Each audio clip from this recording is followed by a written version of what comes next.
Welcome to another episode of the Van Gogh Show. I'm so happy to have Lucie Lachaux with me today. She's a professional coach and a mindset trainer, and today we're going to get into some incredible topics regarding mindset and your work and your career and what all that means. So let's dive right into it with my first question. So we all know people who from the outside, they seem like they have the dream job, they seem like they have everything together, yet they're still unhappy with their work. So why are so many people unhappy with their careers? There are three main topics that often come under that umbrella. The first is not really the job itself, it's mostly the environment, the relationship that they have at work that make them not really enjoying their work itself. And the second one is also the lack of boundaries. So it depends on what type of job you have, obviously, but when we look at high responsibility role, for example, the lack of boundaries can be something that really leads to burnout, exhaustion, the fact that you cannot say no when you need to, and that leads to you not really liking your job. It's not necessarily the core, the type of job that you're doing. And thirdly, it's also happen when people look at the title more than the meaning that this job has on them. So when you focus on title, that can lead to a great career, but something that feels very meaningless. What advice would you give to someone who is in a job just for the money or the title? Just try to start introspecting about you. What is it that you're looking for now? Because what has been done is done, right? It's not about beating yourself up and saying, oh my God, I made the wrong decision. But it's about, instead of looking outside of what is next, what is more, look at what do I want right now in my life? What is a job that aligns with my value? What does success look like for me? Is it more time at home? Is it more time in an exciting project? Is it in another industry or not? So I think it's really looking inward more than looking for the answer outside, because it's all about you, really. What does it mean to have a fulfilling job? A fulfilling job is a job where you're waking up excited most of the day, not every day. I think it's a bit too perfect, let's say. But most of the time, you're waking up excited, a job that challenges you, but mostly a job that aligns with your values. And I think that is very important, both in life and in work. When you have a job that aligns with who you are and your values, then you become unstoppable. Then you can go the extra mile. Then you can, find this fulfillment that we're looking for. Certain things in life, certain decisions, I feel, sometimes you see a really small preview. You do one house viewing and then you commit 1 year. You do one interview and then you commit to your contract. How can one assess a job environment before committing to it? I think you doing the interview, for me, an interview is not only a one-way interview. It's really both way. And it has to be both way for you to ask questions also. Ask about the environment, ask about how do they see the work in general. And also look at the job title and the job offer as the person that you're going to become. Mm. Is that exciting you also? So there's two things. There's the company itself, assessing their values, what do the company value, but also you, like in the job. Do you think you're going to grow? Do you think it's challenging for you? Do you think like it is aligned with what you have in mind for your life? And those things in the interview should be covered for sure.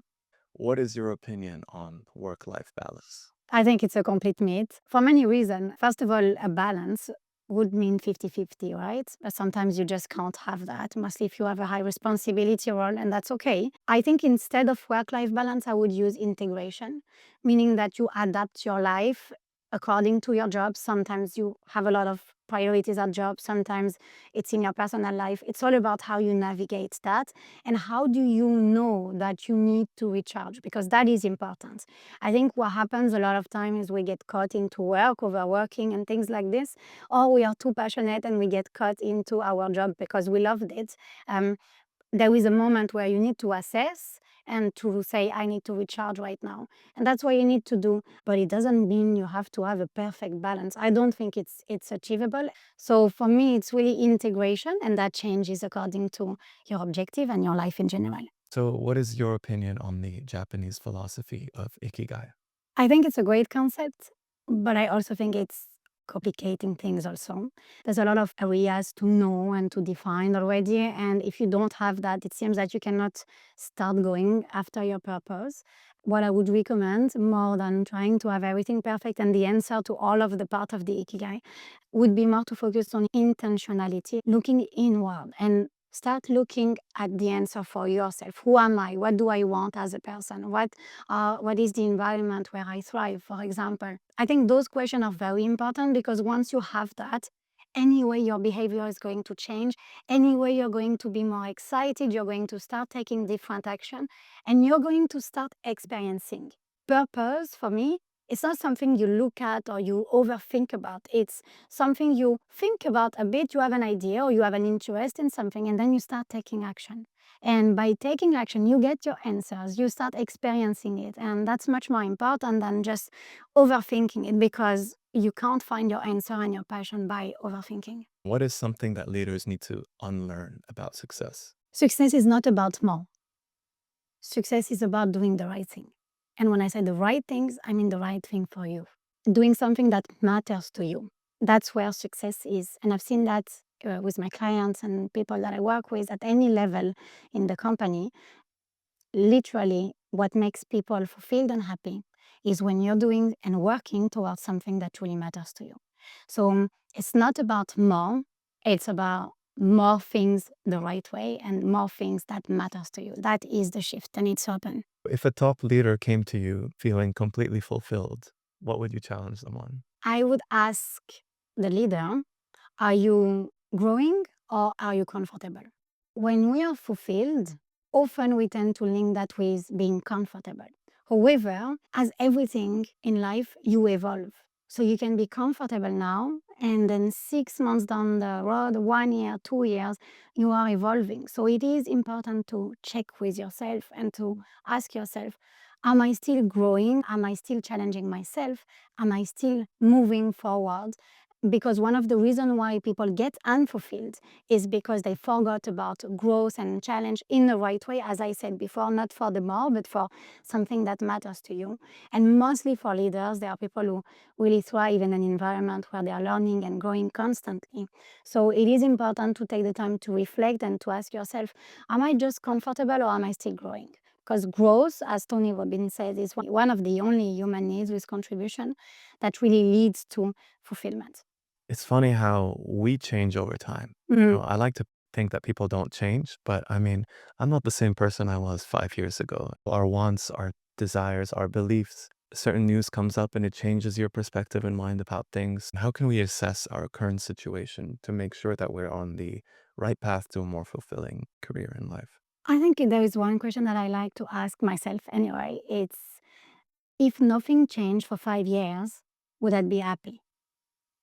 So that's a good question to assess your current level of fulfillment and happiness in general. Because if you are happy to live the same life for the next 5 years, then you really, really are in a good situation.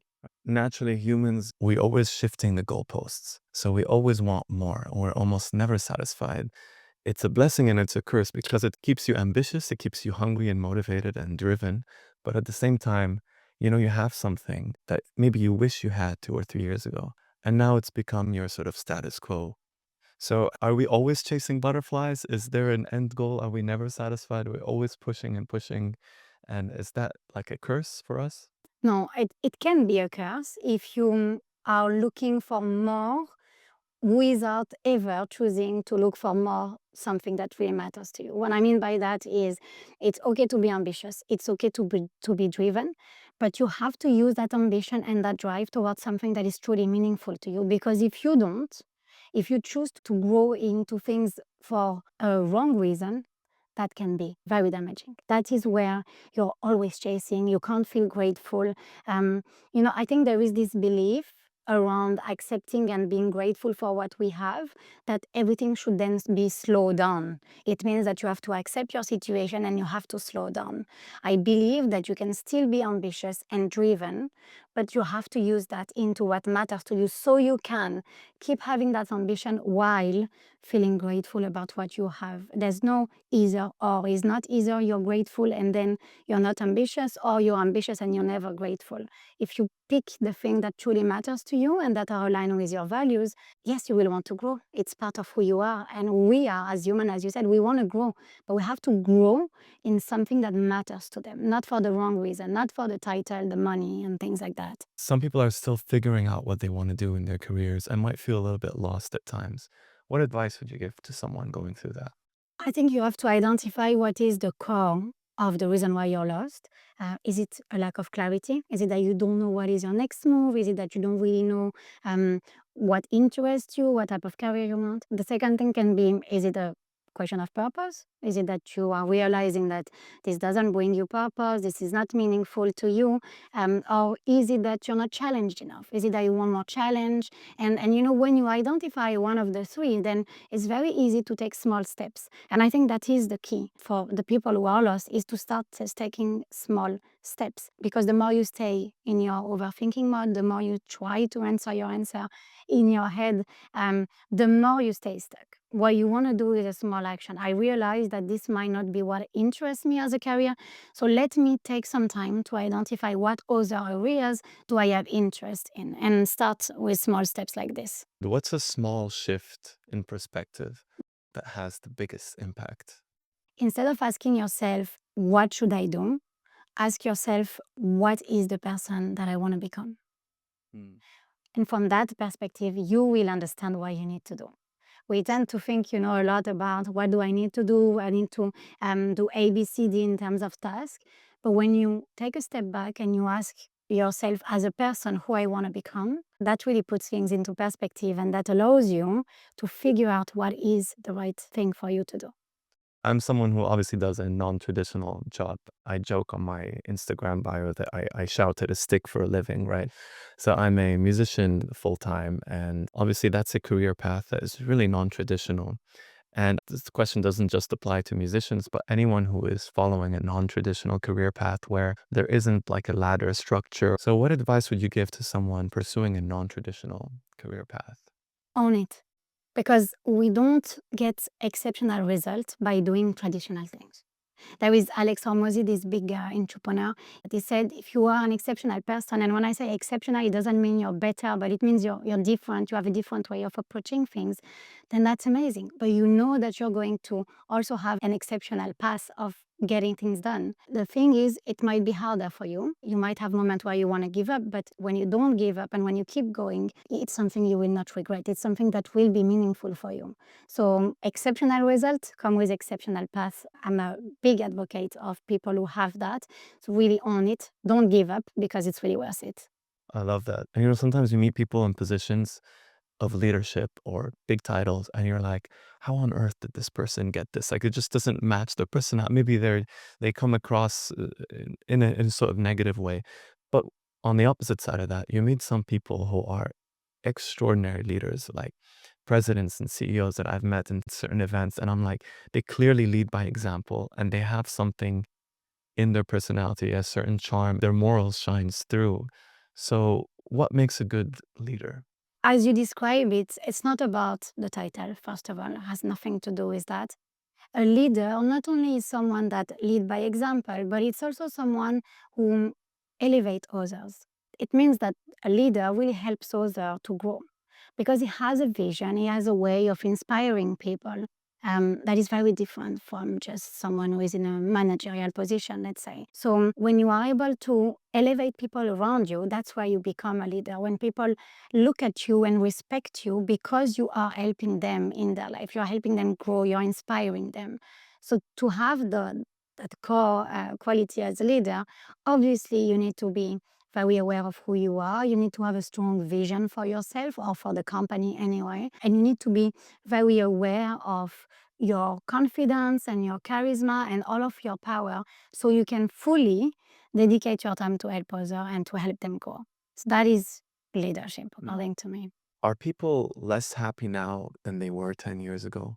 Yes, definitely. Reason is there's more comparison, there's more choice. Before, success was having a job, staying there for 10, 20 years in the same role, and having a house, having a dog, and that was, you had to be happy with that. Today, people are looking for more meaning, for more purpose. They see their job and the place where they're working something very important, where they want to grow, they want to find purpose.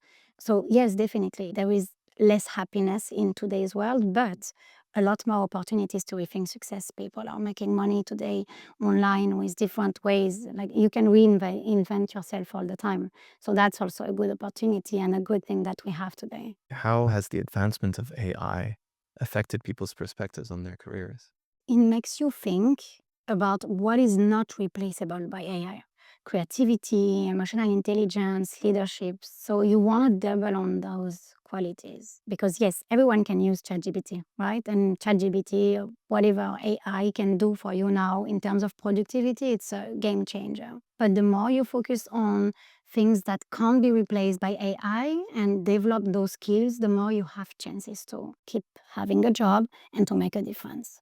So, what do you think the future of coaching looks like? Coaching is becoming very, very niche in the sense that a lot of people become expert in a certain field, like confident coaching, purpose coaching, career coaching, where before coaching was broader. And it's true, we have the ability to help anyone, basically, because coaching is about helping you to get your answers. But I think coaching is going to become very personalized, data-driven also, mostly with AI that come into the coaching industry. We can analyze and give certain results. We have tests also that we can use. So I think coaching is going to be more personalized and also more data-driven in the coming years because we want to measure it as much as we can. What is one piece of advice you can give to someone who is struggling in their work right now?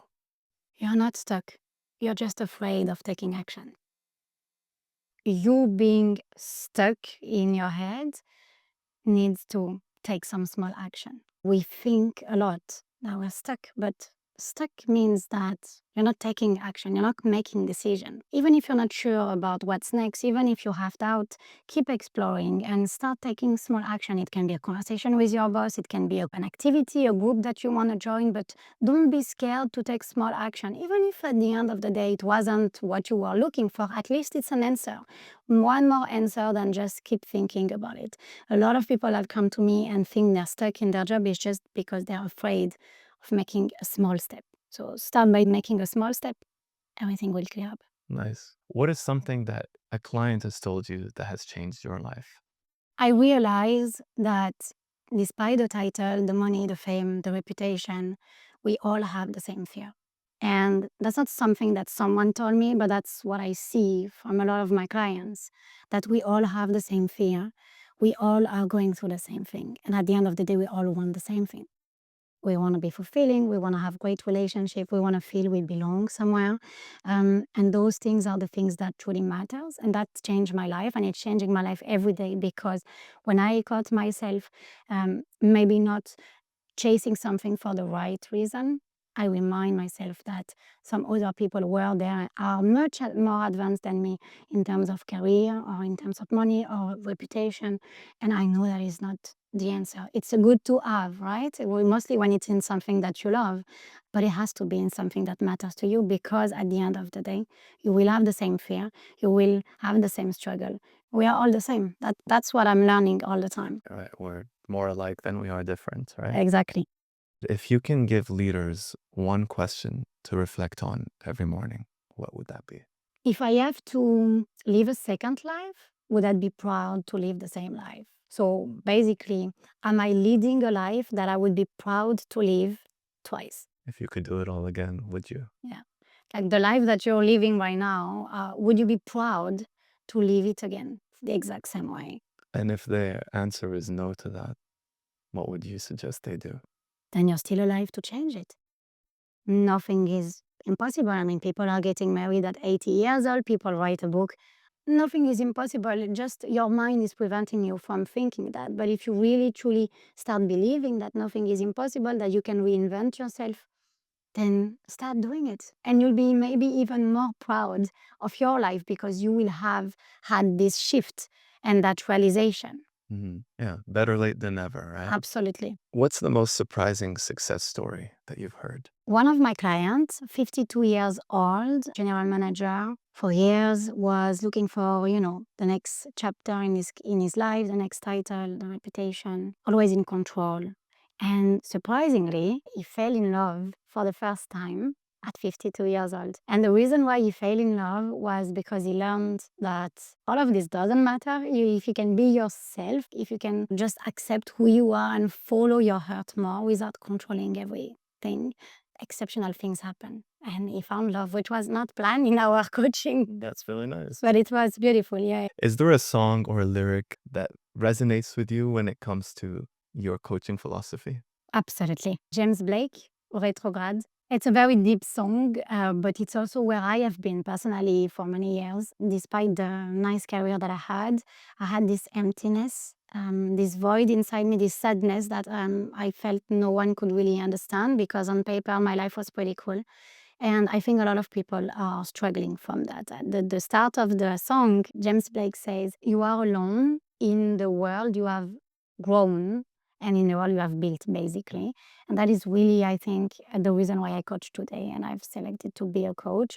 It's because I really want to help these people who, despite their career, despite, their job title, their reputation, they have that void inside them. They know they have created that world, but they want to get out of it. And yeah, so that's why it's very, very close to me.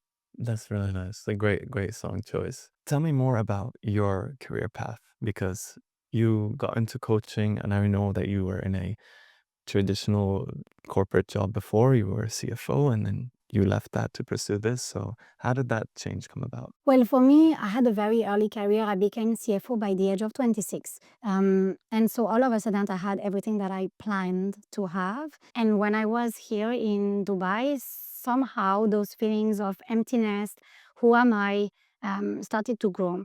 And when I resigned from my company because of a reorganization, I resigned and I realized that without my job title, I had no idea who I was. That was very painful, but also now that I look at it, a great moment because it allows me to start looking for answers that I would have never take the time before to answer, which are definitely very important. And so on that path of looking for my own answers, I couldn't really find a coach that were talking about these particular questions and challenges that we have when we are in a high responsibility roles. So I decided to go into a coaching certification to coach myself. I had no plan to become a coach or an entrepreneur. But after an hour of coaching, I just fell in love with it. And I realized that the reason why I became CFO that young was because I have some of the skills and the curiosity also to lead other people. And that's what you do in coaching, right? You have to be curious. You have to really care about people if you want to be a good coach. And that's how I decided to build my company, specifically around challenges that we face when we are in a high responsibility role, such as emptiness, lack of connection with myself and other people, the fact that you always want more without ever stopping, and things like that. That's really nice. People will really value that because you feel what they've went through. So you can relate to that on a personal level and help change their lives in a positive way. So I think that's really nice. But I have friends who are like, "Oh, I'm only going to start my personal life, my family and things once I have this much money in my account or this career title or whatever." And their sole focus is on achieving a certain amount of money or career goal before they can live their lives. What's your opinion on that perspective? First of all, it's not because you have money that your personal life will be easier. It also depends of what type of woman you are looking to attract. But when you have millions and you have big companies, you don't have more time. I mean, you're busy also, right? So I think there's this idea that we're financially free and we just don't work. It's a lot of pressure, and I've seen it from my eyes for people who have those type of companies. So you don't have more time, you don't feel more ready. Actually, you already have a lot of things going on, and it can be also hard to get a relationship at that time. So I would just say build something that you value, build something that excites you, and make million out of it. And find the woman that you want on the way of doing that, because your love, your connection will be much more stronger at the end than if that happened after a certain level of wealth. Right, that's really well said. So money comes and goes, but what is a positive perspective when it comes to money? I will tell you what my dad told me when I wanted to quit my job. He told me money is a tool. It's not made for you to have it in a bank account all your life and die with it. It's a tool that will help you to create the life that you want.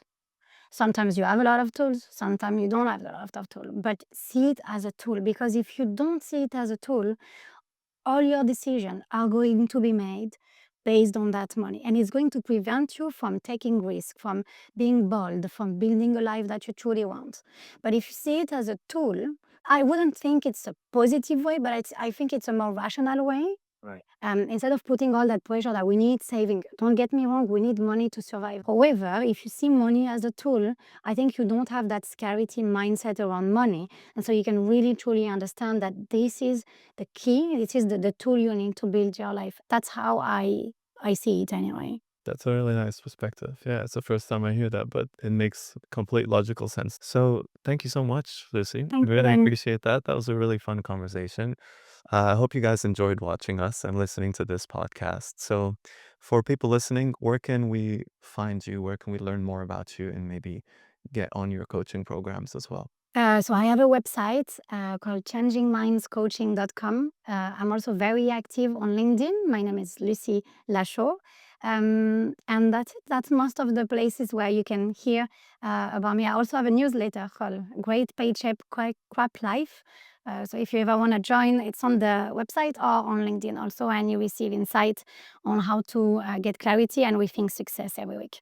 Perfect. That's really well said. Well, thank you all so much. I hope you enjoyed this podcast with Lucie Lachaux. I've been Danny Reedy. This is the Van Gogh Show. Check out our page for some more awesome podcasts and some great fun adventures as well. We'll see you on the next one. Thanks for tuning in. You can watch the full episode of this podcast and more at the Van Gogh Show's YouTube channel. Follow the journey and check out our videos for more fun adventures.